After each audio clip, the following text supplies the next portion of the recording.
best of the best. Yes, good morning mga kauno. Welcome to another episode ng ating Uno's Best of the Best live on podcast. At alam ko po na kayong lahat ay nasa mabuting kalagayan. Kaya nga kami po ay bumabati sa inyo ng good morning sa inyo lahat. At Luzon, Visayas, and Mindanao, we are very privileged dahil tayo po ay merong special guest, no, para sa inyong lahat na sadyang mapupulutan nyo ng magandang aral pagdating po sa network marketing, pagdating po sa multi-level marketing. Kaya ano pa ang iniintay natin? Introduce natin ang ating special guest for today. Walang iba kundi si Upline Jason Calaton. Upline, bati ka muna sa kanila. Ayan, so good morning mga kauno. So grabe, no, na nakaka-excite at saka-privilege na maka-talk at makausap kayo ngayong araw na to. So I'm sure na wala naman siguro masama na mag-share din ng mga kaunting nalalaman about sa ginagawa natin. So, yan. Maraming nanonood sa iyo ngayon, Upline Jason. Luzon, Visayas, and Mindanao. Batiin mo sila, Luzon, Visayas, and Mindanao. Yan. Grabe, no? So nationwide. So hello po sa inyo sa Luzon, Visayas, Mindanao, mga kauno. Grabe. So stay ka lang dyan. Panoodin mo lang kami. I'm sure marami kang matututunan sa amin ngayon. Yes, and this another day and another live story. Parang vlogger, another day, another live story para sa inyong lahat. Dahil itong ating special guest, talagang sabihin natin na malapit po sa akin kasi isa po ito sa mga nakasama ko, no, nung kami nasa mga ADB days natin. ADB days. At ngayon, isa rin sa kasama doon sa binibuild namin na isang malaking grupo, ang grupo ng Kingsmen. Kaya nga, we are very proud na kasama natin ngayon si Upline Jason Calaton. Siyempre, Upline, gusto ka nilang makilala Di ba? Ano yung background ng Upline Jason Calaton? Ayan, so grabe, no? So ako po is, dati akong factory worker di ba? Sa isang high school grad, taga Mindoro po ako. Na alam mo yun, na isang normal na tao lang din dati. Na nangangarap, pero alam mo yun, na nakita ko tong una. So, isa kang factory worker. Opo, okay. Ngayon, saan ka ba galing? Sa, tawag dito, probinsya ba? Probinsya ka pa galing? Bago ka madala rito sa Uno? Actually, from Mindoro, pagka-graduate ko ng high school, na lumabas agad ako ng Manila para maghanap ng trabaho. Para, alam mo naman, pag nasa probinsya, ganun talaga yung mindset. Maghanap ng trabaho agad para kahit paano makatulong. So, nagulat na lang ako. 1 month ako dito sa Manila, bigla akong tinawagan ng pinsan ko sa factory. Kasi yung pinsan ko dati, factory worker, supervisor sa 18 years. So, nung tinawagan niya ako, akala ko dito sa Manila magtatrabaho, nagulat ako, nasa Tarlac pala siya. So, from probinsya to province ulit. So, doon po ako nagtrabaho sa Tarlac, sa Kapas Tarlac, for almost 3 years mahigit. 3 years ka mahigit na factory worker ka. So, kamusta yung pagiging factory worker? Yung ba yung ini-expect mong trabaho nung ikaw ay pumunta ng Maynila? Actually, hindi yun yung ina-expect ko Ang akala ko lang dati, yung parang makakakilala ko dati na nagpa-fast food, mga ganun, yung mga part-time lang. So, iba yung napipicture out mo, yung magiging trabaho mo, tapos napunta ka ng Tarlac. Opo, Upline.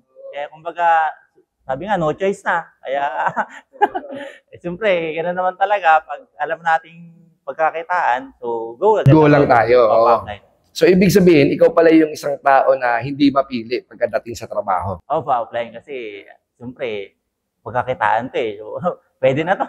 Oo. Ano ba, sino ba si Upline Jason Calaton nung ikaw ay nasa Mindoro? Ano ba yung buhay niyo sa Mindoro? Ayun, so grabe, no? So, baka umiyak sila, Upline. Sige, kwento mo lang. Oo. Actually po ako, mga kauno, so share ko lang about sa background ko. Ako po is namulat ako sa buhay na mahirap. Hindi ko sinisisi yung nanay at tatay ko na mahirap kami.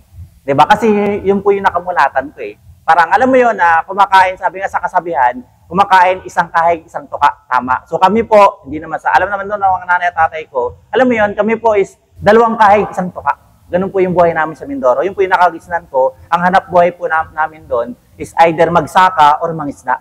Ano yun? Paano yun? Pag malakas yung dagat, walang mahuhuli, is magsasaka po kami. So magpapao pa kami doon. So yun po yung mga ginagawa namin doon, Apay. Ilan kayo magkakapatid? Actually po, 11 kami magkakapatid. Konti lang. Opo, so yung tatay at nanay ko is hindi sila Hindi mahilig, ano? So 11 kayo, pang ilang ka ron? Pang-10 po, Apay. Kamusta yung pag-aaral mo nung ka nag-aaral sa Mindoro? Kamusta yung pag-aaral mo nun? Yung pag-aaral ko, actually, parang talagang tinaguyod lang talaga. Kasi kahit high school, siyempre may mga gasusin. Yung pang-araw-araw ba, yun po yung parang hirap eh. Parang imagine mo, high school pa lang, yung pamasay araw-araw, hirap po pag itaguyod yun. Kaya high school po yung natapos ko talaga. So ibig sabihin, ginapang talaga nila? Opo, Apay. Ginapang nila yung pag-aaral mo. Ikaw ba, kamusta ka bilang mag-aaral? Siyempre, ayos naman. Matalino ka ba? O matalinaw ka? Ano ba? Actually, nasasaktahan lang. Minsan matalinaw, minsan masipag. Matalino. Oh. Ngayon, Apply Jason, bilang factory worker, yun habang tatrabaho ka, yung gusto kong malaman, gaano kahirap yung buhay ng isang namamasukan, factory worker, ano yung naging trabaho mo nun? Actually, nung una, siyempre enjoy kasi first time eh. Oo. Enjoy, parang masaya, parang ganun-ganun lang. Pero habang tumatagal, doon ko nararamdaman yung pagod. Paano pagod na, siyempre, mayroong time na kahit puyat ka, kailangan mong gumising maaga. Samantalang dati, parang gigising ako sa oras na gusto ko. Naalala ko nga dati, nung nag-aaral ako, hirap akong gisingin ng nanay at tatay ko. Pero nung employment na ako, kahit walang gumigising sa akin, kailangan. Yun po yung parang, yun po yung parang, sabi ko, grabe pala yung buhay, na nung bata ako, hindi ko na-imagine na ganun pala kahirap. Parang pag may pera, bahala na. Minsan nga, hiningan ko yung nanay at tatay ko. Pag hindi ako binibigyan, nagtatampo pa ako eh. Pero nung nagtrabaho ako, doon ko nalalaman, ang hirap pala kumita ng pera. Mo na-realize kung gaano kahirap ang pagkita ng pera. Ganun ko parang sabi ko, grabe pala, no? Ang hirap pala kumita ng pera. Tapos minsan, na marami pang mga kabataan ngayon, pag hindi nabigyan, alam mo na, nagtatampo-tampo ka pa dyan, di ba? Tama, may mga ganun. Again, paano ka naman napunta rito sa ganitong larangan ng negosyo, sa pag-uuno? Ako, nung nadala ako dito sa Uno, yung pinsan ko kasi nag-uuno siya. Yung pinsan ko dati, kasama ko sa factory. Pero part-time na lang yun. Nag-work lang siya doon tuwing bakasyon. Kasi nag-aaral siya dito sa PMI eh. Diba? So, nag-aaral siya dito hanggang sa na-invite siya sa Uno. Nung na-invite siya sa Uno, nung time na pumasok ulit siya doon sa Tarlac, sa factory, kinuntahan niya na ako about Uno. Noong una, hindi ako naniniwala. Pinapahapyawan ka na? Parang alam mo yun, dahil mga sinasabi, hindi ko naintindihan eh. Hanggang sa dumating yung time na umalis siya doon, kasi papasok ulit siya. Yun, parang ganun, papasok ulit siya. Hanggang sa, kinulit niya na ako ng kinulit. Ako po, dala ako sa sinasabing kidnap. Kidnap na, noong una, siyempre, kinukwentaan na ako sa Tarlac, sa trabaho namin, ayaw ko maniwala. Hanggang sa nung lumabas siya, pinipilit niya ako lumabas sa Son. Punta ka dito sa Manila, may ipapakilala ako sa yung chicks. So hindi ka mahilig sa chicks? Hindi ako mahilig sa chicks. Nung napakinggan ko yung chicks, sabi ko sa pinsan ko, grabe ka naman pinsan. Alam mo namang wala akong kahilig-hilig dyan. Pero kailan ba tayo magkikita? Pero totoo yun. Kung paano talaga dalang kinidnap niya ako na gano'n. So yung pinakita na sa iyo yung marketing plan and everything, nagustuhan mo ba siya agad? Actually, to be honest nung nasa office ako, sa Uno, sa orientation ako, sa top, hindi ko talaga naintindihan yung orientation. Kaya ka sa mga kauno dyan, sa mga first timer na mga dinadala natin sa office, minsan hindi talaga nila maintindihan eh. Pero alam mo, hindi ko naintindihan yung marketing plan, yung explanation, pero isa lang yung nakita ko, pwede akong yumaman. Nakita mo yun? Opo, yun yung nakita ko. Pero yung pinapaliwanag, hindi ko naintindihan, to be honest. Pero ang nakita ko, pwedeng mabago yung buhay ko, pwede akong yumaman. After noon, nung paglabas namin sa orientation, nilapitan ko agad yung pinsan ko. Sabi ko sa pinsan ko, pinsan, gagawin ko na.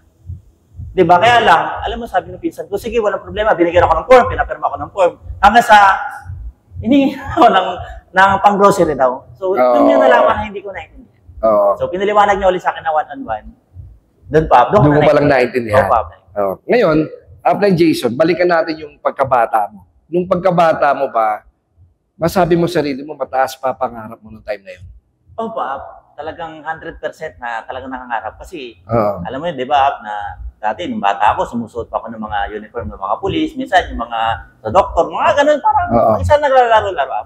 Pag wala kaming masuot na ganun, parang sinusulat na lang namin na doktor ako, ganun, na pulis ako. Ganun yung mga kapinsan ko, ganun ginagawa namin. Talagang namulat kami sa ganun.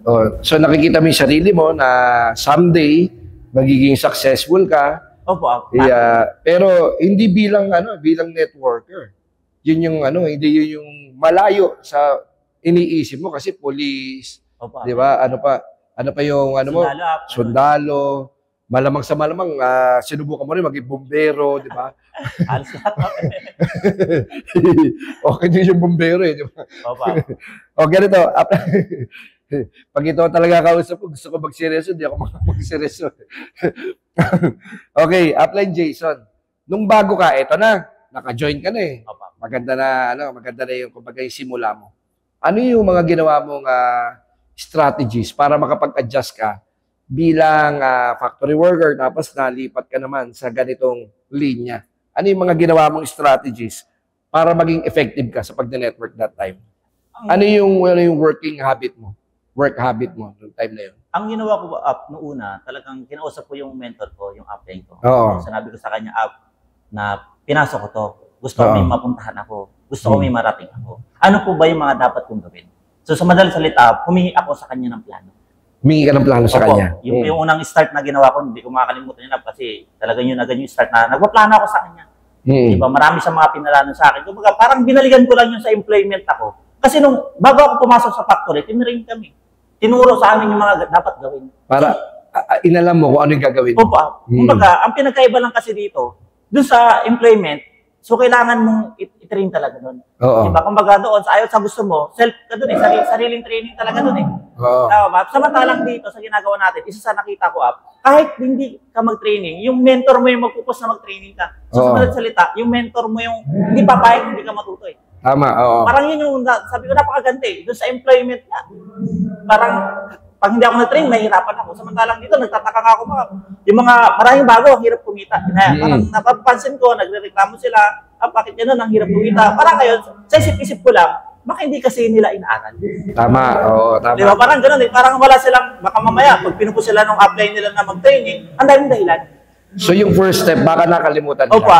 So ano yung payo na maibibigay mo na nandyan ngayon sa ating mga tagapanood ngayon? Ano yung payo bilang bago? Ano yung payo mo sa kanila na pwede nilang gawin? Ayan. So sa lahat ng bago at even yung kahit yung medyo nahihirapan ng konti, kahit yung matagal natin, feeling mo nahihirapan ka. So ang mabibigay ko sa yung tips simple lang. Walang ibang gagawin, kundi talagang makinig ka sa mentor mo. Kung yung mentor mo sobrang busy, hingi ka ng time sa kanila. Talagang paturo ka sa kanya ng paturo kung paano yung tamang step by step na gagawin. At saka pag sinabi ng uplines mo na mag-train ka, talagang train ka. Iwasan mo na natin yung dahilan. Tandaan mo upline, yung mentor mo, di ba, guide dyan para umasenso ka. Yes. Walang ibang gagawin yung mentor mo. Kung hindi gusto niya kumita ka, gusto niya umasenso ka. Parang katulad namin, mentor kami. Ang goal namin sa mga tao namin kumita. Kaya lahat ng alam namin kung paano sila kikita, ituturo namin sa kanila. So, nagtataka na lang ako, bakit maraming bago na hirap silang kumita. Siguro, baka hirap silang sumunod ako. Yun, tama. Parang ganun. Oo. Tama ka doon. Ganda ng mga sinasabi ni Upline Jason Calaton.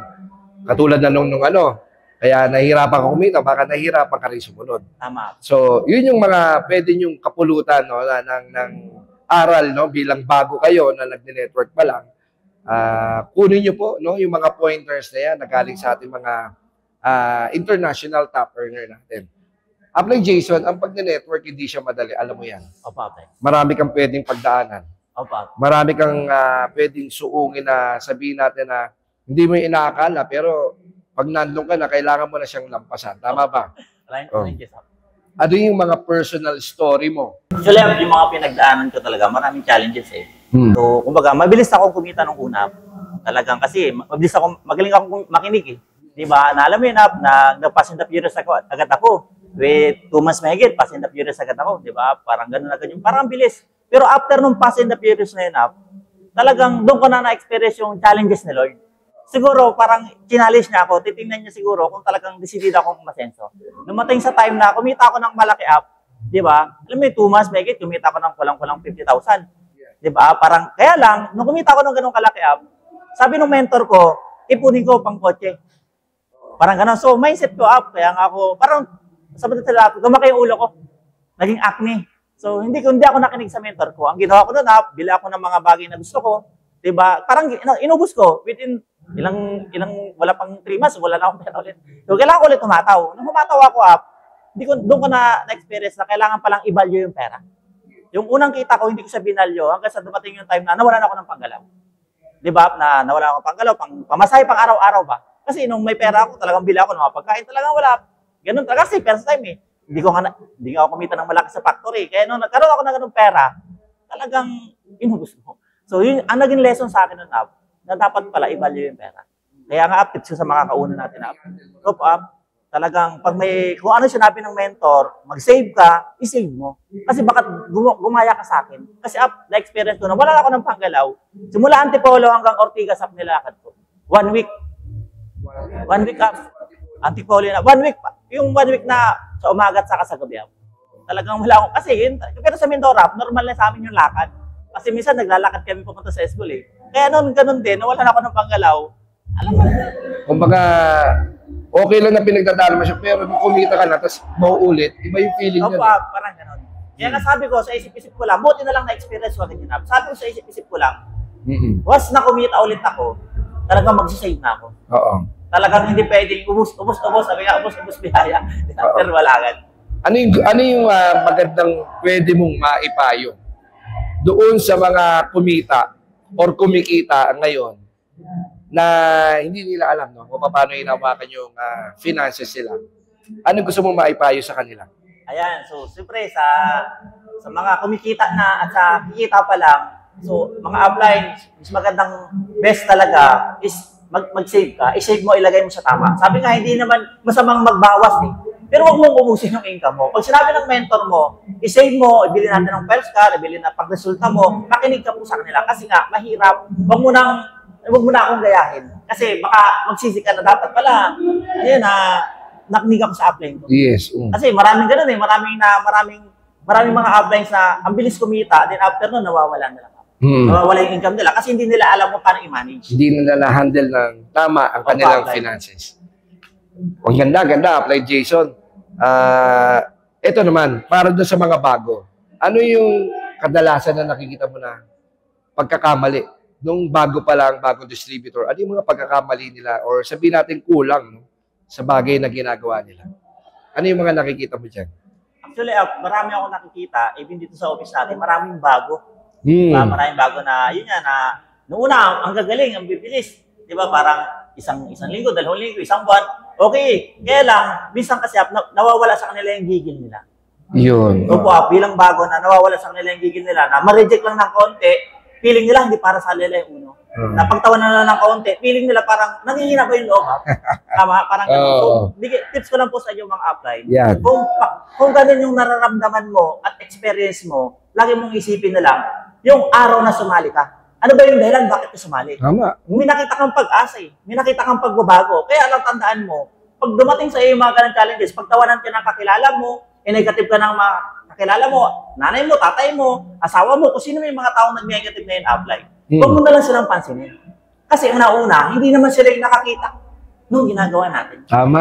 Di ba? Ikaw naman yung nakakita eh. Kaya ka nga sumali kasi nakita mo yung tsansa na mababago yung buhay natin. Kaya lang, dahil doon sa sinasabi nila, na pangit yan, tamo, niloloko ka lang yan, ganito, ganyan. Kasi ganun usually yung nakikita ko eh. Ibig sa mga downlines ko di ba na, minsan nakakakwentuhan ko sila, yun yung mga sinasabi nila.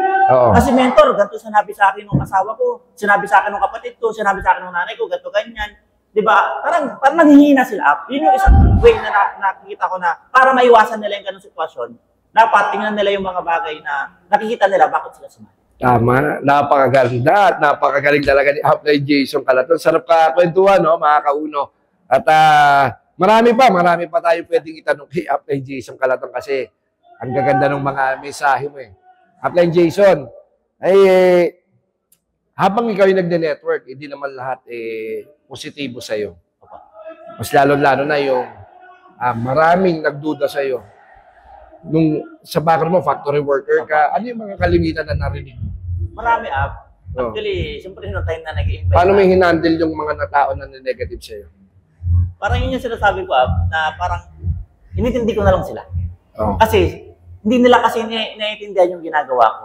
Kumbaga, bakit nila ako pinagtatawanan? Kasi iba yung idea nila doon sa totoong nakita ko. Oo. Feeling nila, nagbebenta ako ng products dito. Feeling nila, nagre-recruit ako para kumita lang ako. Oo. Feeling nila na yung mga taong ini-invite ko, uutuin ko lang. Yung kasi yung mga bagay na nakikita nila, kaya no wonder, negative sila. So parang inintindi ko na lang, sa isip-isip ko lang, di ba, dadating yung time na maintindihan nyo rin ako. Tama. Di ba, na dadating yung time na ikaw na rin yung pagkatawanan. So iba yung pagkakaintindi nila sa ginagawa natin. Tama, di ba? Ganun yun. So, hinandle mo sila ng tama. Opo, Hindi ka nagalit. Hindi po. Pero noong una, may sama rin ako ng loob. Oh, ano yun? Pero parang nagkaroon din ako ng hinanakit sa kanila. Parang nararomoral din po ako. Nanghihina din yung loob ko. Pero sabi ko lang, sa isip-isip ko lang din naman, na walang mangyayari pag magpapadala ako sa kanila. Una-una nasa right age na ako. Nung nag-join ako sa 19 years old. Sabi ko, alam ko yung tama at mali. Hindi namang mali na gawin ko tong ginagawa ko na to para naman sa pamilya ko. At saka, alam ko naman sa sarili ko na hindi pangit yung pinasok ko. Bakit ko sila papakinggan? Tama. Parang ganun po yung nasa isip ko. So, nabanggit mo na yung para sa pamilya mo. Nung time na naimbitahan ka ba rito, single ka or ano ka, may asawa ka na nun? Actually, I'm single. Single ka? Sure ka dyan, man? Kasi baka pa ako na. 19 pa lang ako. Hindi, naalam ko lang kung single ka talaga. Oh. So, ngayon may asawa ka na? Meron na po. Okay, ito yung magandang tanong. Sino si Upline Jason Calaton bilang ama? Sino naman si Upline Jason Calaton bilang ama? Ako bilang ama ngayon, siyempre, parang iba pala yung pakiramdam pag ama. May anak. May anak ka lang. Ilan na anak mo? Isa po ako. Pag manugang, may anak ka na parang dati, hindi ko naintindihan yung bata na bakit pinapagalitan ka ng nanay tatay mo, ganyan. Ngayon ko naintindihan kasi minsan yung anak ko, parang alam mo, kahit gusto mong pagalitan, hindi mo kayang pagalitan kasi, siyempre, anak mo, parang iba pala yung pakiramdam pag, may anak ka na. Bahal mo yung anak mo? Opo, Upline. Gagawin mo lahat para sa kanya? Opo, Upline. Parang sa isip-isip ko lang na, alam mo yun na, kaya ko nga ginagawa to, at least para din sa future ng anak ko. Halimbawa, nasa harapan mo yung anak mo. Anong gusto mo sabihin sa kanya? Anak, di ba? JM, di ba? So, ito lang yung masasabi ko sa'yo. Basta napanood mo to, di ba? Dapat idolize mo ako. Hindi, dapat na, masasabi ko lang sa'yo, anak, na pang may pangarap ka, kunin mo. Huwag kang papayag na ibang tao yung magdikta para hindi mo makuha yung mga pangarap. Kasi maraming, parang katulad ko, di ba, unahan na kita. Maraming challenges Maraming pagsubok na dadating sa'yo. Di ba? Huwag kang susuko. Ang lagi mong tatandaan, hanggat hindi mo nakukuha, huwag mong titingilan. Dapat kunin mo kung ano yung mga bagay na gusto mo. Kasi nandito lang naman kami ni mami mo. Susuportahan ka namin kung ano man yung gusto mo. Basta alam namin na para sa. So, gagawin mo lahat para sa anak mo? Opo, Upline. Mahal mo misis mo? Opo, Upline. Ano yung mga plano mo naman para sa pamilya mo na pwede mo sabihin sa misis mo? Opo. Yan, pwede mo sabihin sa kanya ngayon. Ayan, so, ang masasabi ko lang sa kanya, na pagtulungan lang natin itong misis natin. Maraming challenges na dadating. Pero siyempre, wala namang ibang magtutulungan kundi kami dalawa lang Halimbawa, nandiyan siya sa harapan mo.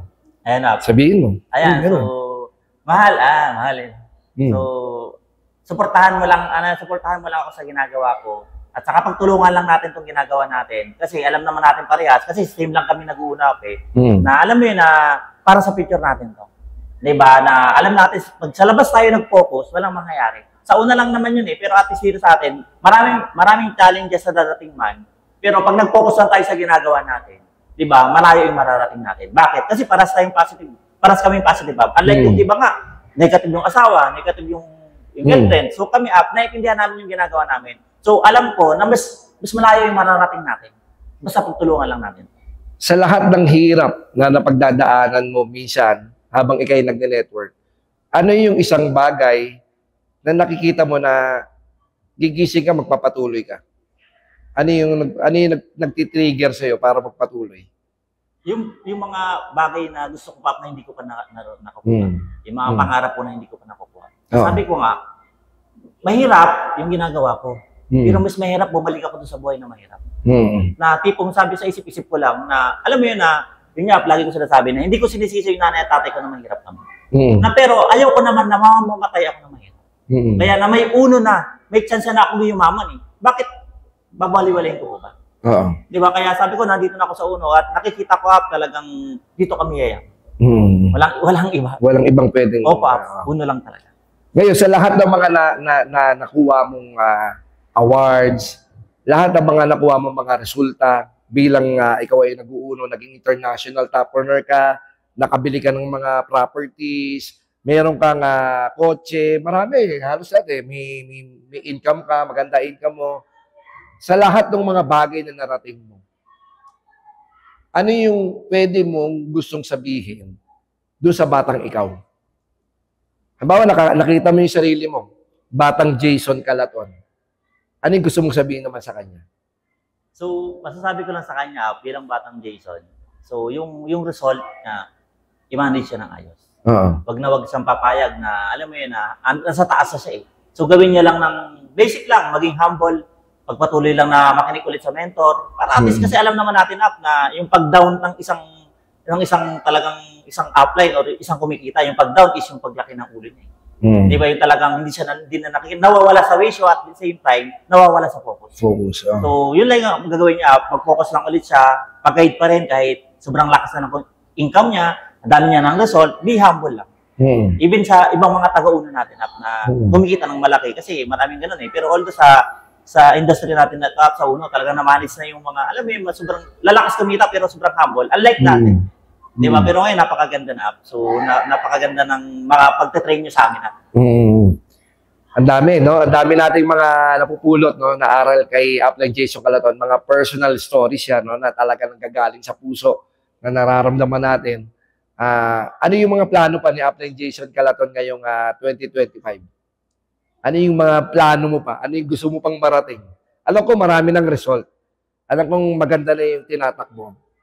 Ano ngayon yung nakikita mo this 2025? Ano yung gusto mong ilabas sa resulta?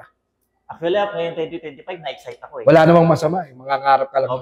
Same nung bago yan. Nangangarap lang tayo nung una eh. O ngayon, mangangarap ka ulit ngayon. Ano yung plano mo ngayong 2025? Ngayon 2025, sobrang na-excite po ako.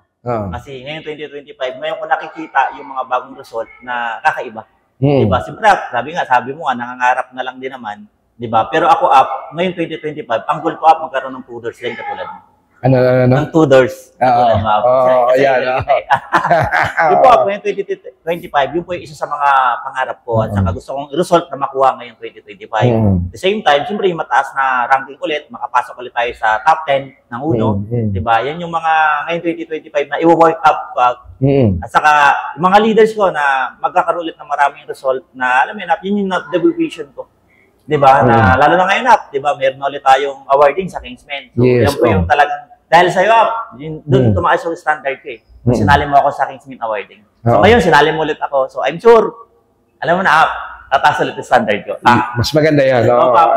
Kasi, alam nyo, mga kauno, dapat lagi po nating titignan kung sa lahat na nangyayari po sa atin, napaka-importante na kailangan babalikan mo kung ano yung mga bagay na ginagawa mo natin. Yun yung wag na wag mong kakalimutan.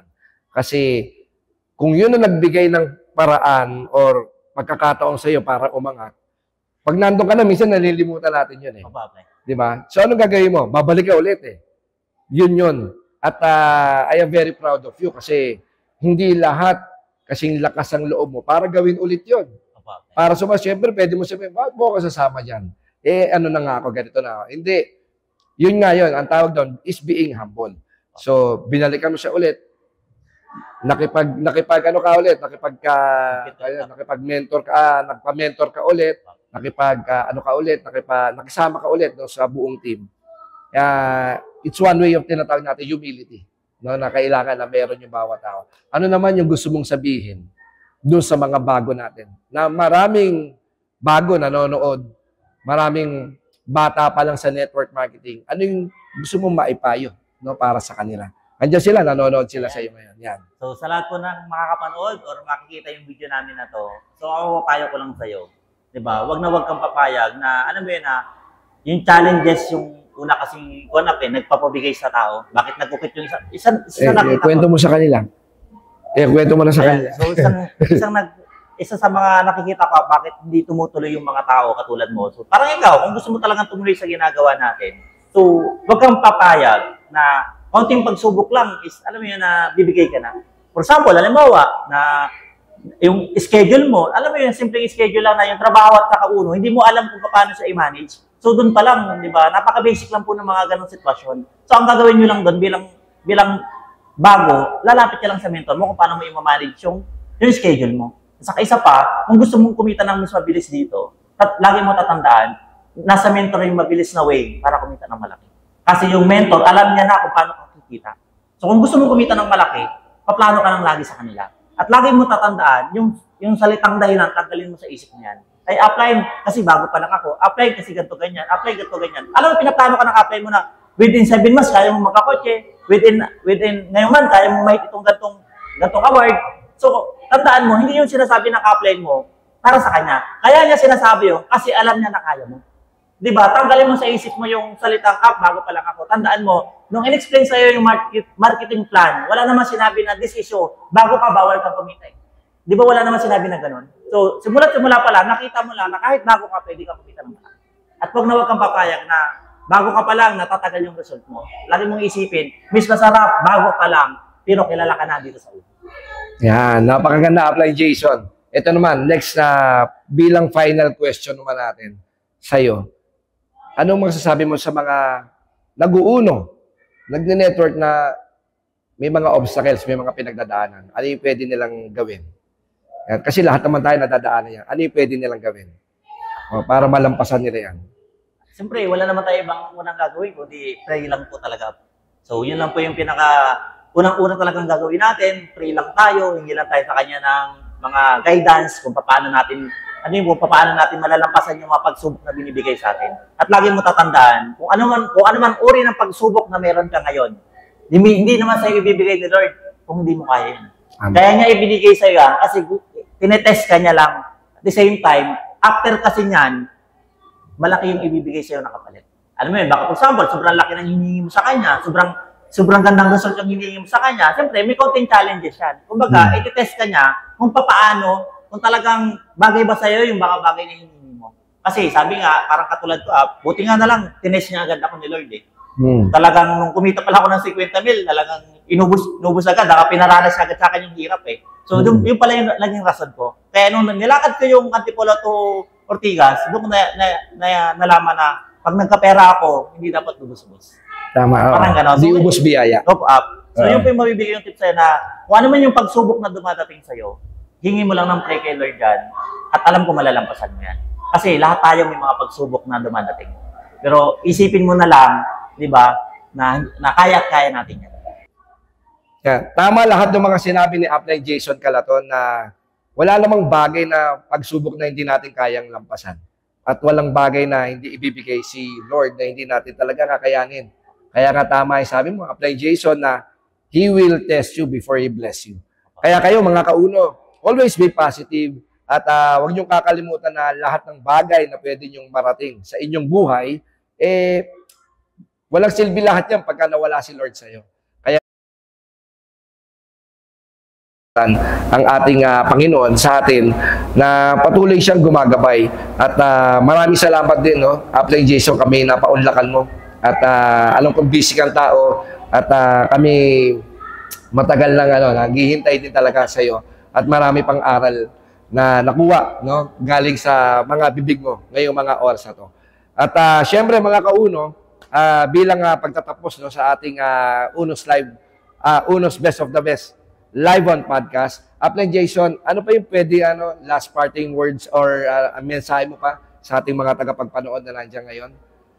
Ayan, so grabe So tips ko lang po sa lahat ng nanonood ngayon, kung na-inspire ka sa amin o doon sa ibang napapanood mo, lagi mo lang iisipin na dadating yung time na magiging katulad din nila ako. Diba? Sabi nga na wala namang masamang ihilantulad mo yung sarili mo sa mga katulad namin na nakakapag-inspire, di ba? So, isipin mo na lang na, parang ako nung dati ganun yung nakikita ko pa, nakakapakinig ako ng mga training, motivation. So, iniisip ko na lang, dadating yung time, magiging katulad nila ako. So, yun po yung gagawin mo. Kung gagawin mo siyang inspiration, kung may mga nasabi man akong masakit sa pandinig mo, feeling mo parang natatamaan ka, hindi ko yun sinabi para saktan ka. Sinabi ko yun, malay mo, yun yung magpagising sa'yo. Di ba? Ganyan po yung mga bagay. Kasi yung iba, minsan nayayabangan sila sa mga sinasabi ng ibang mga host o mga ibang speaker. So, wag po tayong mayabangan sa kanila. isipin na lang natin sila as a motivation, mas manggigil tayo para mas lalong tumaas yung standard natin. Yan. Maraming salamat, Upline Jason Calaton, sa iyong oras. At sa inyo, mga kauno na nanonood ngayon, alam niyo po, si Upline Jason Calaton, minsan po na naging katulad din po ninyo. At siya po patuloy na nangarap. At ngayon po, siya na po yung ating kinakapanayam, no, sa mga oras na to. Kaya tandaan niyo po, walang bagay na magiging mahirap basta hindi ka lang bibitaw at walang imposible talaga sa mga taong patuloy na nangangarap. Kaya once again, ito po si Upline J. Escobar, kasama po si Upline Jason Calaton. Yan. Dito lang po yan sa ating Unos Best of the Best live on podcast. Huwag na huwag ka mawawala sa susunod dahil napakaganda ng ating magiging guest. Ayos.